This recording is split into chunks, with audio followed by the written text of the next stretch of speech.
Hi, here we are in Module 8, which is a module which is devoted to self-care. So we've moved right away from marketing, right away from social media, and now we look at you and how to preserve you in your business. It's with great pleasure that today I introduce a mate, Lance Baker. Now, in my beautiful hometown of Newcastle, we have quite a few outstanding therapists who we can call upon. And Lance is one of them. Now, Lance and I catch up once a month or so to have a discussion about what's happening in the world of hypnosis and so forth. Now, Lance is a hypnotherapist. He's a trainer, international presenter. He's a Reiki instructor. He practices Reiki, energy healing. He has a very unique approach to the way that he works with his clients. And that's why I thought Lance would be a fantastic candidate to speak to today, because I've always worked on the premise that we all have to stand in our truth. We all have to be individual in the work that we do, whether it's for me as a hypnotherapist or whether it be as a Reiki or doing massage or whether you're doing kinesiology or acupuncture or whatever modality you're working in. Ultimately, it's you. So Lance, welcome aboard. Thanks for having me along, Brett. So Lance, what is it that makes you so special? Well, I'm myself. I don't have a Brett suit that I put on before I go to work in the morning. I get up and I be me. And with everything I teach, whether I'm teaching Reiki or hypnosis, that's the first message I pull into the day, and the one I repeat throughout the whole class is I'm throwing all the tools I've got at you, but I want you to help find a way to be your own unique, wonderful self with this. All of the ways energy works and all the ways hypnosis works, they're going to work differently for me than they will for you. And I've had clients that have worked with you. You've had clients who've worked with me. They've got different results because we work very differently, and it's that different style is what makes you you. And when I started out, I tried to be other people. It didn't work. It didn't work for me. I had a lot of failures when I did that. And it took a fair bit to embrace being myself. And like for years, I was fantastic at wearing masks. That was my top skill, is I could be what I needed to be to fit in all different sorts of situations, because I grew up a weirdo. I was different to everybody. I grew up in a small little mining town, and here I was, a geek kid who didn't like football. I was the only kid in my town who didn't like football. Well, I'm an odd one out with that. So I learned to put on masks to fit in with the sport billies, to fit in with the smarter people, to fit in with the wild kids, to fit in with adults, to fit in with the church, to fit in with all these different things that I had around me. And when I started working, I had learned how to fit in with what the boss wanted, so I could get through my job as easy as I could, with doing probably as little as I could with some of those jobs, and with others doing as much as I could without bashing heads with the boss. And it wasn't until I started doing Reiki that I started reading different things about authenticity and judgment, how much judgment pops up. And I realized how much I did judge other people, but mostly how much I judged myself. And from that judgment against myself, how much I expected everybody else to judge me. And that's why I put on all these different masks. And I thought, I'm in my 30s. I'm not now, I'm in my 40s now, but back then I was in my 30s. I'm an adult. If people don't like me, stuff them. Why am I still pretending to be everything everybody else wants? How about I try and be what I want? And I thought, I'm going to lose most of my friends being what I want. But what I realized was most people accepted me even more when I started being myself. And when I first started, it was just little bits here and there I started doing. And I noticed, well, the friendships I made from that point on were more real. My friendship with you was a lot more real than a lot of my friendships I had when I was in my 20s, because I wasn't me. I was being what I knew they wanted. So I made those friends quite easily. Whereas with you, I've just shown up as me, and you've accepted me as me. And I haven't Absolutely. had to try and remember to put a mask on, which makes things really easy. And so the more I've done it, the more I've been more and more comfortable with just being my own unique self. No one else out there can be me, but I can. And when you show up to the world as yourself, you find people that are magnetically attracted to who you are. They're gonna appreciate you and respect you more because, well, you're their people. And the people that are not, well, they keep their distance, and I, that's fine. They're obviously not my people. Can I ask if there was a catalyst that actually led you to say, you know what, I just have to be me? Um, I was, well, I was a fair bit of a yes man with that. Like, I did what I needed to do at work. I was a model employee, other than when I knew my opinion was what was going to be better for the company than the boss. And I'd tell them to get effed, and this is the way it's going to be. And they didn't really like that. In that was a key point of, Lance, you need to work for yourself rather than work for somebody else. Um, and I'd been in an unhappy marriage and stuff like that as well. But most of it was just like I was reading things about that judgment side of things, and it made me realize how much I was judging myself and expecting other people to judge me. And I thought, well, this is a lot of effort for something that doesn't really bring me happiness. Like a lot of the friendships and acquaintances and co-workers and stuff that had made things easy to get along with through that process didn't help me at all. It just brought more time that I had to pretend. So that was more the real catalyst. It's just I don't want to get the too experiment. woohoo, but every now and then we have to bring woohoo in. But Yes. in regard to energy, and I know myself that if I am being authentic, if I'm being me when I'm working with a client, everything just seems to flow. There is a gentle ease about the way the sessions will flow. And I know that there are times where if I might be, I'm not saying I still do this, but I know I've caught myself at times, yeah, almost like mimicking someone who I might have seen on the international stage of hypnosis. And at the end, I thought, that, that just wasn't right. There was something wrong there. And therefore, if I'm feeling it, I know that the client must be feeling it as well. And even though I know we are talking about hypnosis or energy work when we're doing working with clients, but I know that the people watching this, there might be people who are certainly not hypnos, but they are working as a healthcare practitioner.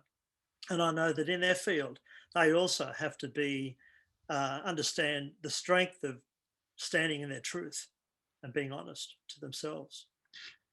Yeah. A few years ago, I studied with Felix Economakis. He's a Greek guy from London, and he's got this fantastic process for dealing with ARFID, or selective eating disorders. And I had the issue myself. And so when I went and trained with him, he actually did the process on me and helped clear this so I could eat all different sorts of foods. And he had a script, essentially, like a 40-page bound script of his process and the little column on the edge of like what's going on with that. And I come back and I was like, well, I can notice a big difference from doing this. I want to help other people with this. I've got to do it Felix's way. Like, he's only promoting at that time 3 people around the world. And myself was one of those of people that are qualified to do sessions of this. So I got to do it his way. And the first one sucked. It was terrible because I'd like read and reread this script, and I was trying to get it in my head, and I was talking like him. He's like, the way he talks is very British, And like British ways of building a rapport don't build a rapport with an Aussie. So it just didn't quite connect, and it wasn't right. And I put aside for a little while, and the next time we did it, I was like, well, I'm going to do half me, half him, and it still didn't connect. And then I sat down and I was like, well, Lance, you're an idiot. The process is called the 4 R's process, and one of those R's is rapport. And if you're trying to build rapport, you've got to be you. Otherwise, it's not going to be rapport. It's just going to be a facade. Yeah. And it's not 3 R's and an F. It's 4 R's. So just find a way to connect and work from me. And that was the first step I used. And I just integrated my processes and understood, well, what worked of his process for me. What was the bits that made my consciousness click along in different codes? Watched him work again, of just a video of him processing it, took the key bits and started to experiment with it myself of what processes work. So now I can do his process, but I'm doing it as me. And it's not at all based off his script, but I'm hitting the key stations of the different points that he's making within it and delivering it as me and delivering it in the flow with each and every client. That every session is slightly different because every client is slightly different. You know, I've been to conferences where you get mainstream, I say mainstream hypnotherapists who are talking about you have to do the technique, you have to get the induction right. And then once we do that, we follow this and this and this. And I know that I have also read up and studied on mesmerism and some of the founding fathers of modern hypnosis. And I have moved away from that, and I've gone down the path of, okay, this is what we must do. But I'm really intrigued because every time that I talk to you, Lance, you are dropping a little morsel for me to nibble on. And it's almost making me intrigued about going back to what some of the founding fathers of hypnosis were doing. And I'm talking about Anton Mesmer. Mm. And I know that that's an area that you are very passionate about. And I know you've been delivering talks to various conferences recently. And I'm just wondering if you'd like to share where your mind or where you feel that you are going now as you are really expanding your world in the kind of work that Mesmer was doing.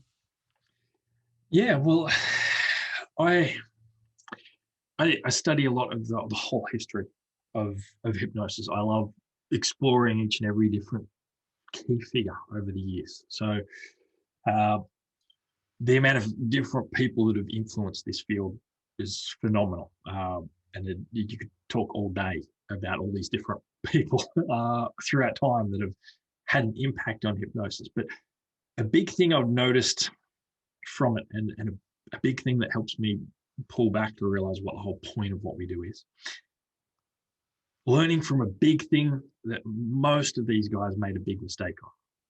Most of them got stuck in authenticity in a wrong avenue. They got stuck in it in an egotistical way. And it's not surprising. We've got an industry built around suggestion and chain of command and power. I say this, you do that. I'm the one who's right, and this is what's going to happen. And you're commanding the situation. And so throughout all the history, the majority of them got stuck at one point in their life where my way is the way, your way is wrong, in their correspondence with other hypnotherapists, or the way they write, or what they just released, what other people brought to them. No, I'm not taking that on board. This is what it is. And they all lost from that because everybody's got unique gifts to offer.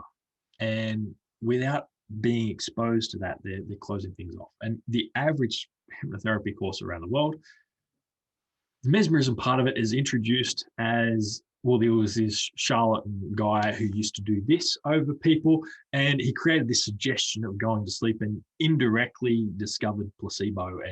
And then we move on, and James Braid invented hypnosis, and here we are today. And James Braid used a word that he took from somebody else anyway. And so with that, they've taken out a whole big chunk of how hypnosis works. So there's this verbal aspect of hypnosis, yes, but there's this whole period where people were working without words energetically. And this energy aspect changes everything. Everything, the core principle behind mesmerism is believe and want, and that'll happen. So if you hold the belief that you want this change for that client and you really want it to happen, all the words that are coming out of your mouth are going to instill that energy as well. And it's going to be radiating out of your whole body into that client anyway. But if you're sitting there and you're believing, well, I can't be Jason Lynette, I can't be Anthony or Freddie Jack, when I can't be these people, I'm a failure at the moment, but I'm hoping I'm going to get a win with this person. Well, guess what? You're probably not going to get a win with that person because you're believing you're going to fail, and you're going to watch yourself fail. Whereas if you hold this true loving belief that you're going to make this change for this person, that on its own is going to make a huge difference if you believe you're capable. And so just that, taking that energetic aspect out of mesmerism is going to make a difference. But the whole thing of mesmerism is they could create trance without words while using their energy to connect with people. And even when different people like Poisiger started using words, they did this first to create the trance.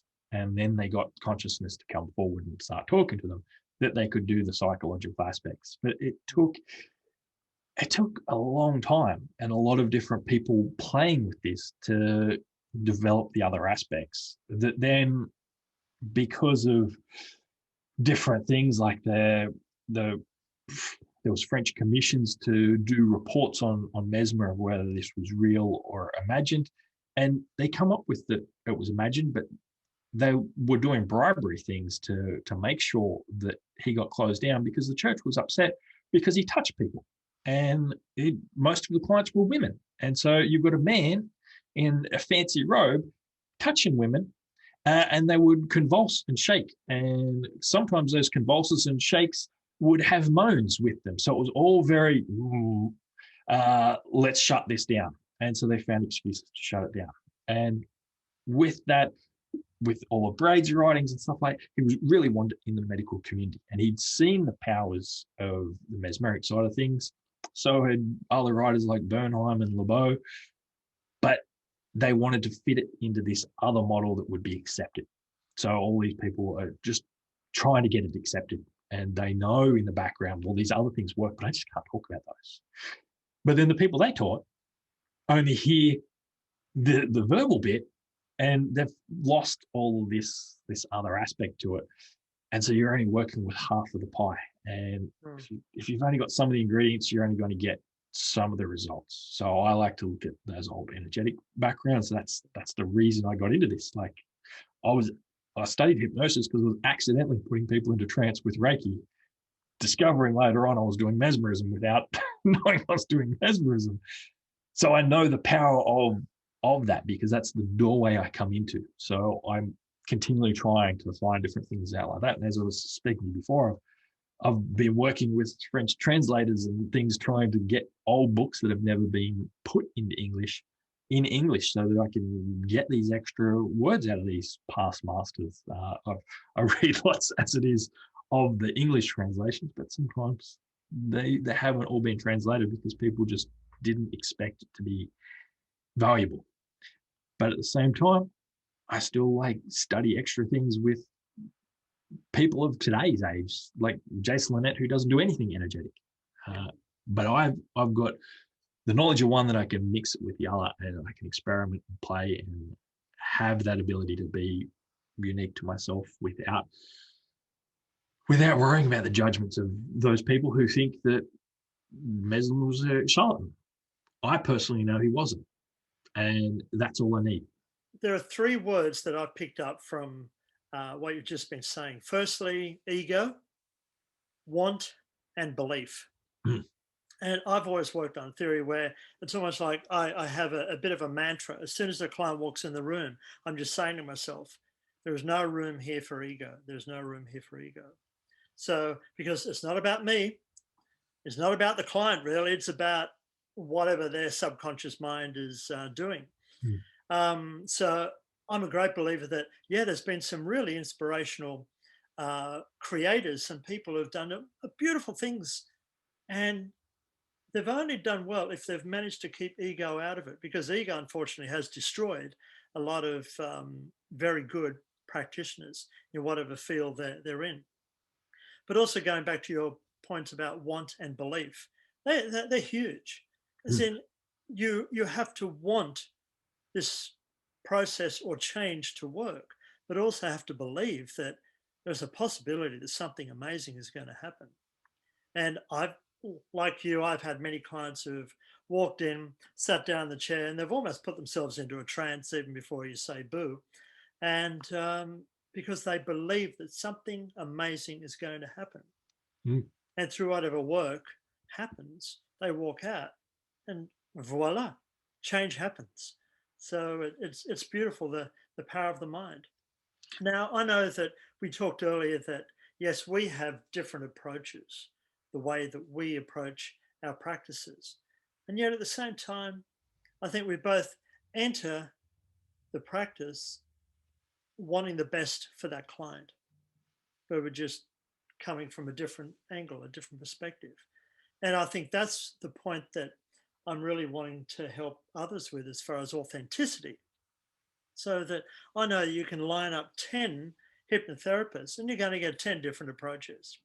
You might get 10 different acupuncturists who have different levels of rapport, different approaches that they use, or massage therapists or kinesio. Everyone has their own approach, but they are bringing their own authenticity to the table. So if there was, I'm going to share a bit of a joke that Lance and I had when we were having a bit of a pre-talk. I said, Lance, are you able to give people maybe 3, 5, or 7 takeaways that they can take out of this presentation? And now, what did you say about hypnos have never what? I don't think there's been a hypnotist in history who's had 7 authentic and original ideas. We're all copying off everybody else. Lance said that. No. Oh, come at me. But anything somebody shows me, I can generally find a book that'll have that written Yeah. years before. And there's lots of things I thought that I'd come up with. And I thought I had some unique and original ideas. And I was really excited. I've been sharing them as my own ideas. And then I pick up a book from the 60s and I read that and I'm like, oh, this guy had the same idea as me. Oh, well, I'm going to read the rest of his stuff because there's going to be something extra that he might have that's like the way I work. And I didn't get disappointed and think, oh, well, now I'm a fraud because I've been sharing his ideas. No, now I'm like, well, now I've just got an extra source to credit when I do things. Well, I've been doing this way, but there's this other guy who did it very close like this, had great success. So there you go. And you're bringing your own authenticity every time, Lance. And Exactly. so I'm going to wind this up by firstly saying thank you, Lance. And if anyone does want to make contact with Lance, you'll find him at Branches of Healing, Facebook, and you also have your own Branches of Healing website. So if you just Google Branches of Healing, you're going to find this man. Yes. And I hope that this little talk has helped you to feel more comfortable about being you in the practice that you have. Because it does matter who you try to be, ultimately, you are you. And we can learn from so many different people, and we can apply all of the different learnings that we gather. But ultimately, it's your signature that has to come through. So I look forward to hearing feedback from you in the Facebook forum. And I look forward to bringing other videos and other exercises for this module of self-care. See you soon.